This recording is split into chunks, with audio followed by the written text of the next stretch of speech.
Hello students, welcome to aimsindia online classes. This is a chemistry session. Here we are discussing about classification of elements.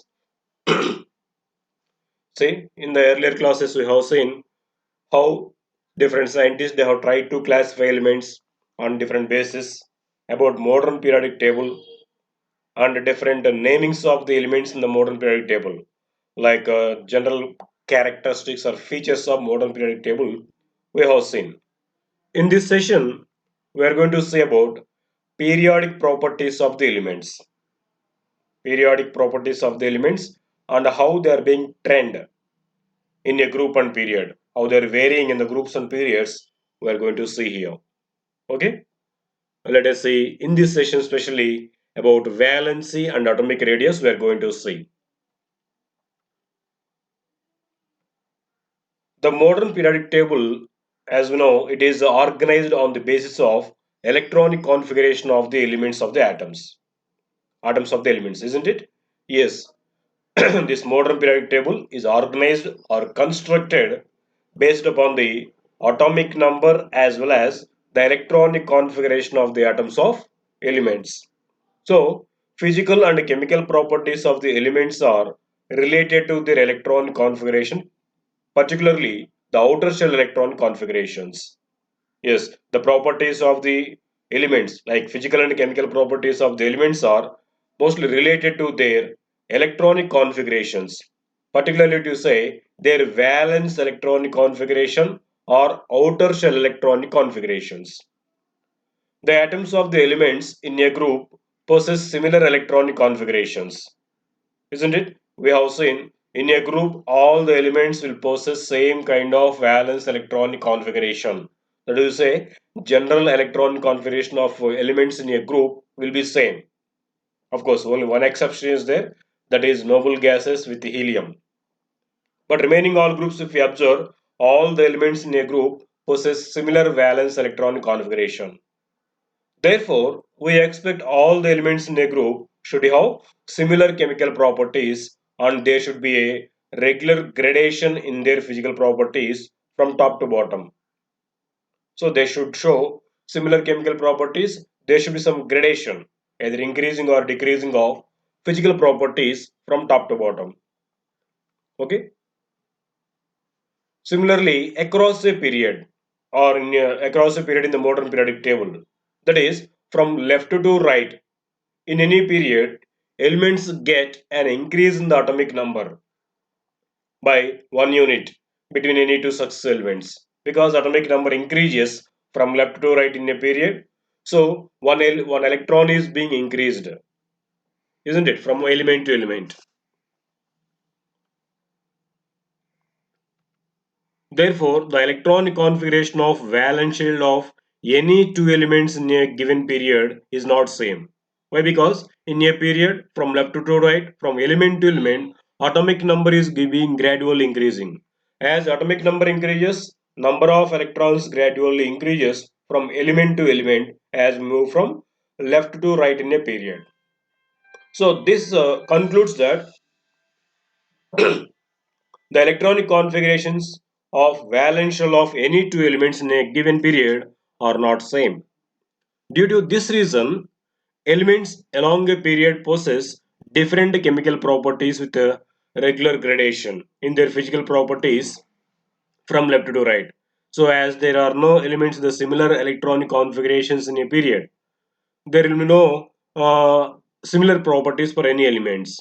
So there will be regular gradation from left to right among these physical properties of the elements.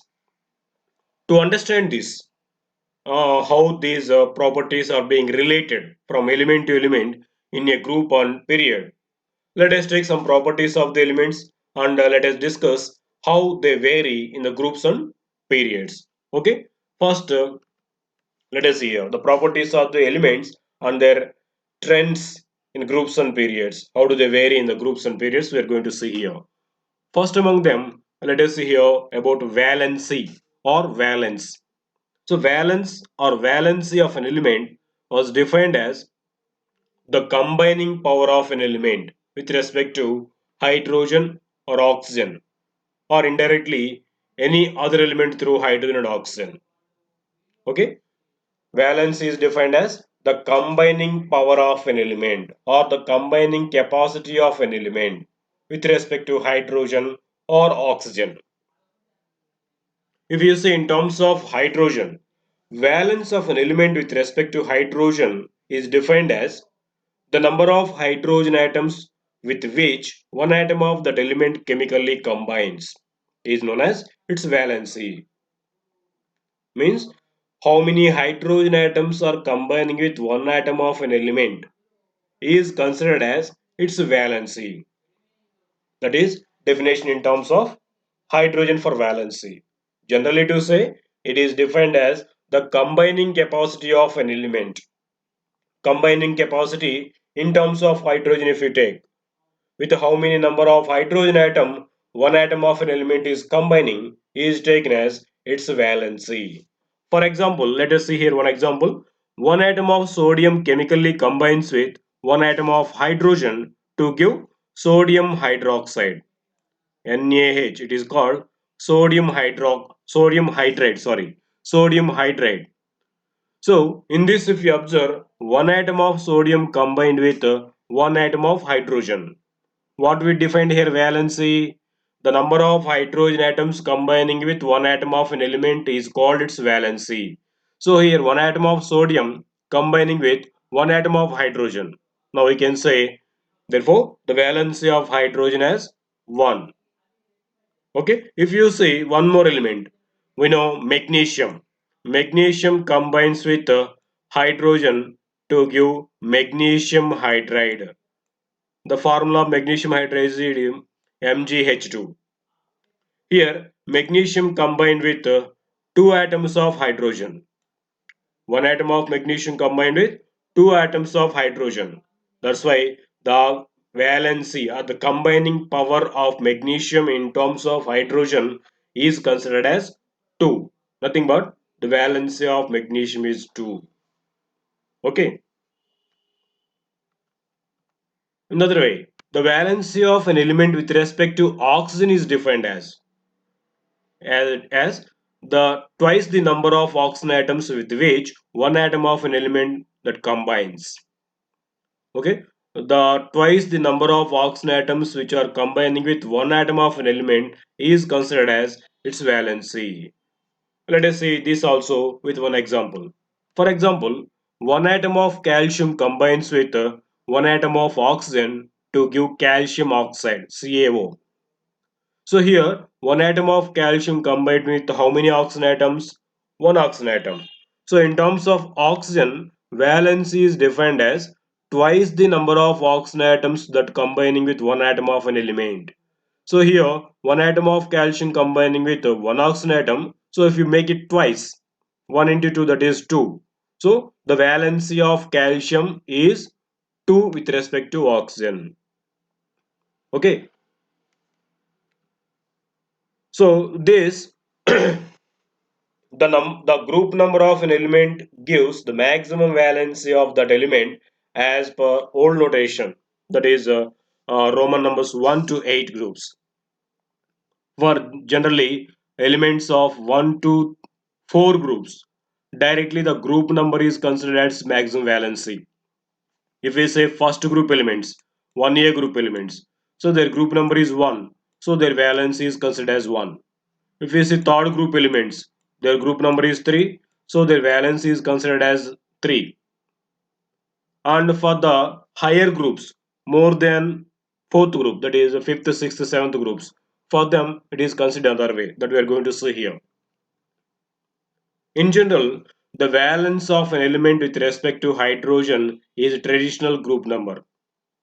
If the element is in the group 5 or above, its valence is 8 minus group number. Okay, if the group number is in between 1 to 4, directly the group number is considered as its valency. Suppose first group elements, 1A group elements, all kilometers we say them. For them, the valency is directly which is equal to their group number, that is 1. If you see third group elements, boron family, for them group number is 3 and the valency for those elements also is considered as 3. If the group number is greater than 4, that means groups from 5th, 6th, 7th and 8th groups. For these group elements, valency is considered as 8 minus group number. For example, 7th group elements are the chlorine. One of the 7th group elements is chlorine is considered here. The valency of this chlorine is considered as 8 minus its group number. We know chlorine belongs to 7th group, isn't it? So for 7th group elements, valency is considered observed by taking the formula 8 minus its group number. So 8 minus group number of chlorine is 7. So we get it as 1. So the valency of chlorine is 1. In this way, for the group elements in the groups 1 to 4, directly their group number is considered as their maximum valency. And for the elements in the higher groups from 5th to 8th group, for them valency is considered by taking the formula 8 minus their group number. Okay. In general, each period starts with valency 1 because each period starts with alkali metals for whom the valency is 1 for first group elements, and it increases up to 4 with respect to the group number, and then again it decreases from 4, 3, 2 to till 0 in the following groups. Okay, this is applicable only for the main groups generally, that is S block and P block elements. A subgroup Yes. Okay, see here the valencies of first 20 elements are mentioned here. If you see in a period from 1 to 0 it is taken, and we know these elements are in the second period, isn't it? From lithium to neon. What happened for the valencies of these elements? If we observe from 1, it is started with 1 alkali metal, and it increased till 4, and again it decreased till 0. And if you see next period again, third period it is. If you observe for these elements, it is started with 1 valency, first element in this period. Gradually it increased till 4. Again it start decreased till 0. So in this way, in a period, valency it starts with 1 for the starting element, gradually it increases till 4, and then it decreases gradually till 0. Okay. Next property, atomic radius. Atomic radius of an element is defined as the distance from the center of the nucleus of the atom to the outermost shell. If you consider this as a hydrogen atom, for this, from the center, from the nucleus to the outermost orb of this hydrogen atom is considered as radius or atomic radius of hydrogen. The distance between the nucleus and outermost shell of an atom is considered as atomic radius. Atomic radius of an element is not possible to measure in its isolated state. We are telling just as definition the distance between the nucleus and the outermost orbit of an atom as atomic radius. But in fact, atomic radius of an element is not possible to measure in its isolated state because it is not possible to determine the location of an electron that surrounds the nucleus. Yes, we cannot locate the exact position of the electron in its orbit. So we cannot identify where the orbit is exactly because there is no construction.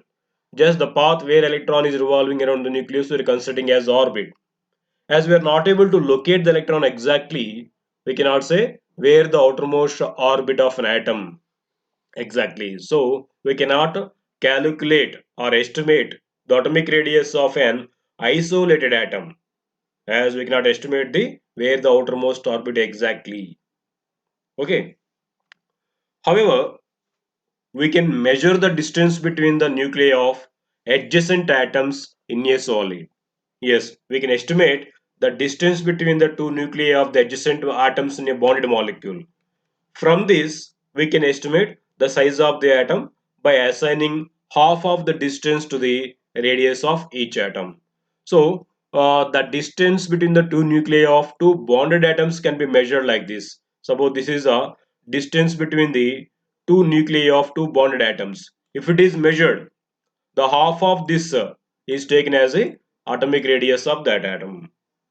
Okay, from the isolated atom, atomic radius cannot be calculated because we cannot estimate where the outermost orbit is.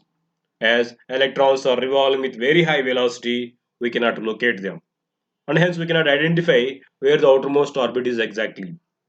So we cannot say the atomic radius for individual atoms, but we can calculate the distance between the two nuclei of a bonded molecule. So if you're able to calculate that, then the half of the distance is considered as a radius of those atoms. Okay, this method is best suited to the elements such as metals that exist in the solid state. More than 75% of the elements are metals, and atomic radii of metals are considered as metallic radii. Okay. Another way of estimating the size of the atom is to measure the distance between the two atoms in a covalently bonded molecule. Not only metallic radii, even covalent radii also can be considered because most of the molecule there will be the covalent bonds. So in the other way, we can estimate the size of the atoms by measuring the distance between the two atoms in a covalent molecules. Then that radius observed is called covalent radius. The size of, for example, the size of chlorine atom is estimated by measuring the length of the covalent bond between two chlorine atoms in a chlorine molecule. Suppose two chlorine atoms combine together to form a chlorine molecule through covalent bond formation. Now, if the distance between these two chlorine atoms in this chlorine molecule, if it is measured, the half of this distance, is taken as atomic radius, which is called as a covalent radius of chlorine atom. Okay, here two chlorine atoms are bonded together with covalent bond. Now we call this chlorine molecule. If it is calculated the distance between the two nuclei of these chlorine atoms, that is called bond distance. Now half of this, for example, if it is, see here the measurements also mentioned, the chlorine bond distance is 198 picometers. 198 picometers. The half of this is 99 picometers. The half distance. This is considered as atomic radius or covalent radius of chlorine atom. Okay. Generally, atomic radius is measured in terms of picometers and angstrom units. Picometers, angst, because the atomic radius is defined as the distance between the nucleus and the outermost orbit. As it is a distance, it can be measured with the units of distance like meters, centimeters, kilometers, millimeters, centimeters. These all can be used. But these atomic radii are as micro quantities. Generally, they are measured in picometers or angstroms. We know here 1 picometer is equal to 10 to the power of minus 12 meters, which is also equal to 10 to the power of minus 10 centimeters. And we told here one more unit for the atomic radius is angstrom units. We know 1 angstrom is equal to 10 to the power of minus 10 meters or 10 to the power of minus 8 centimeters. They are generally used units for the atomic radius. In calculation, in the problems, in the calculations, they may give some other units also. So by using these unit conversions, we can convert into the desired quantities. Okay, next, variation of this atomic radius or atomic radii in a group. How this atomic radius varies in the groups. Atomic radii increase from top to bottom in a group of the periodic table. That means in a column from top to bottom, atomic radius increases. Why? Because as we go down in a group, the atomic number of the elements increases. Therefore, to accommodate the more number of electrons, more shells are required. So as a result, the number of shells in a group from top to bottom increases. we see in a group from top to bottom, from element to element, a new additional cell will be existing. Number of shells increases from top to bottom to accommodate more number of electrons.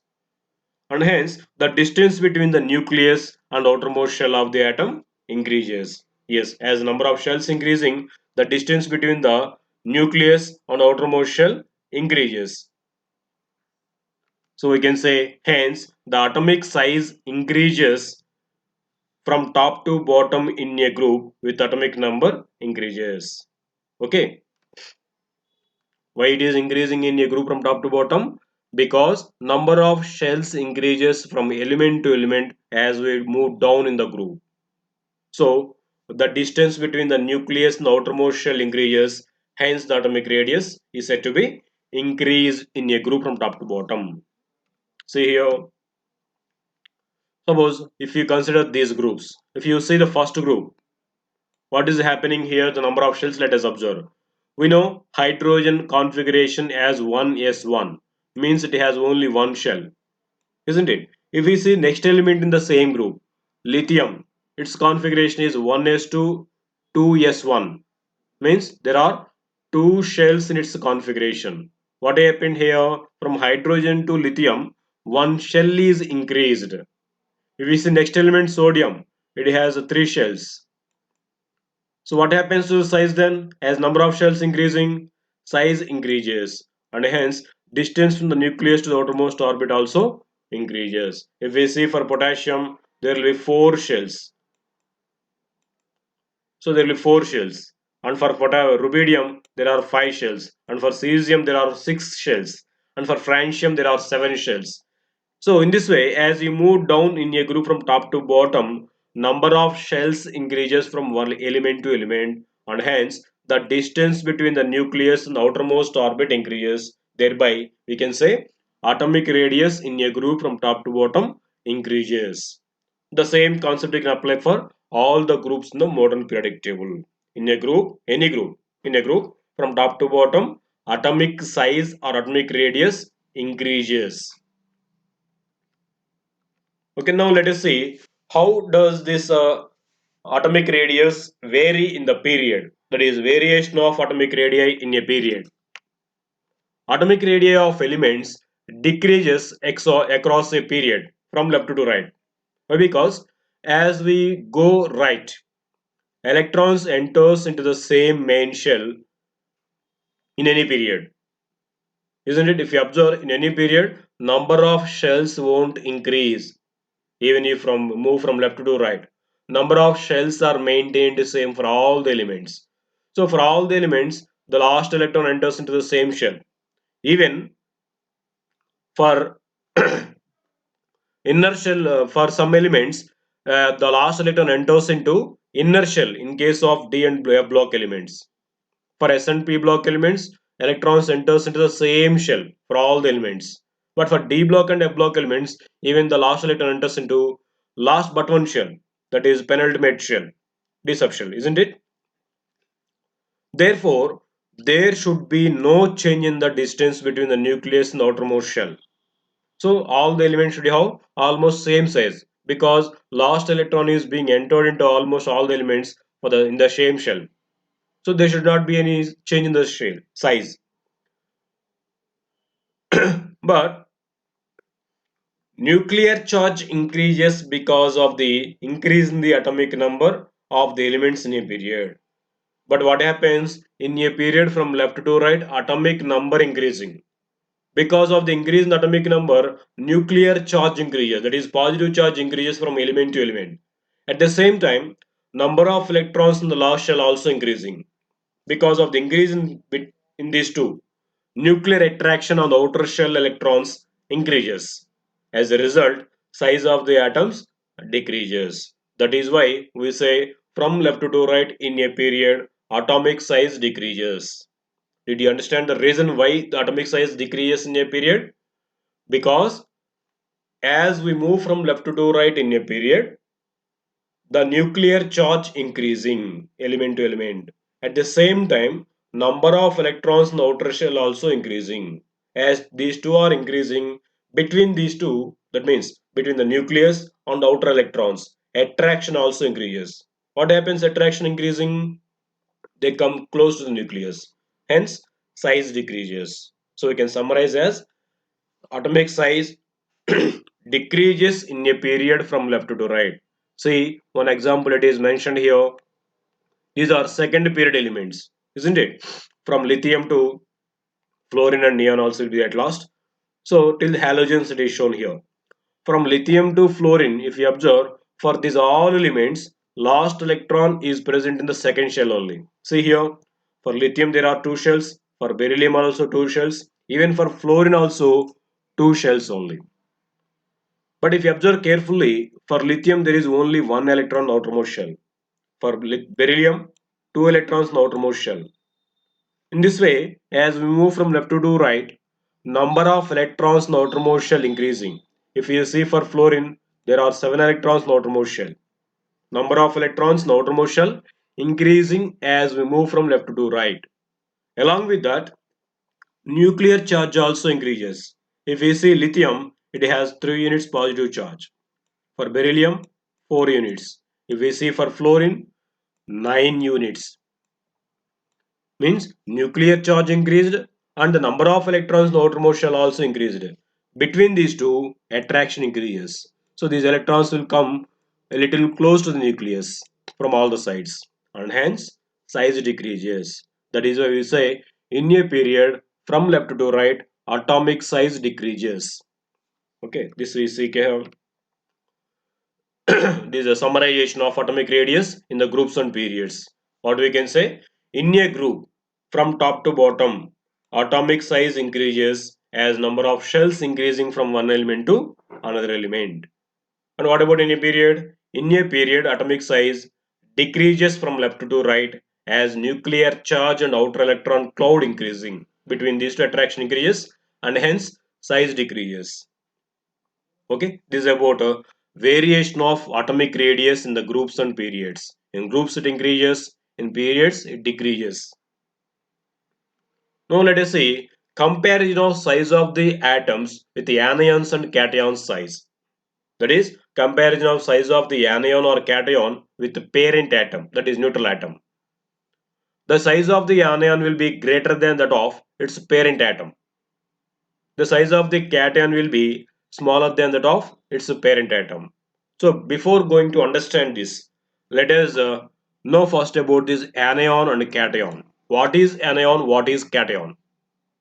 We know anion means the charged particle formed by the gain of one electron by the atom, one or more electrons. When an element or atom gains one or more electrons, then it forms a negative ion which is called as anion. Then what about cation? In the reverse way, the ion formed by the atoms by the loss of one or more electrons is called cation, that is positive ion. So anions are negative ions, cations are positive ions. These are formed by the gain of electrons and these are formed by the loss of electrons. Now the anion which is formed by the gain of extra electrons, for this size will be greater than that of the neutral atom because it is gaining extra electrons and hence for the accommodation of these electrons it should increase its size. That's why anions will be having greater size than that of their neutral or parent atoms. What about cations?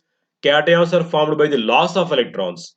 So as the loss electrons, size will be decreased because less number of electrons are there.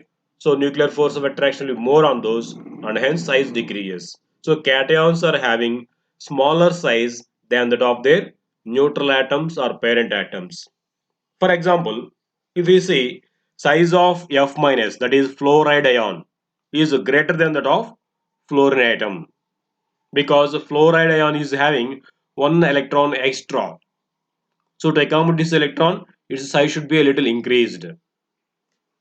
One more example, if you say sodium ion, the size of Na plus ion is smaller than that of sodium atom.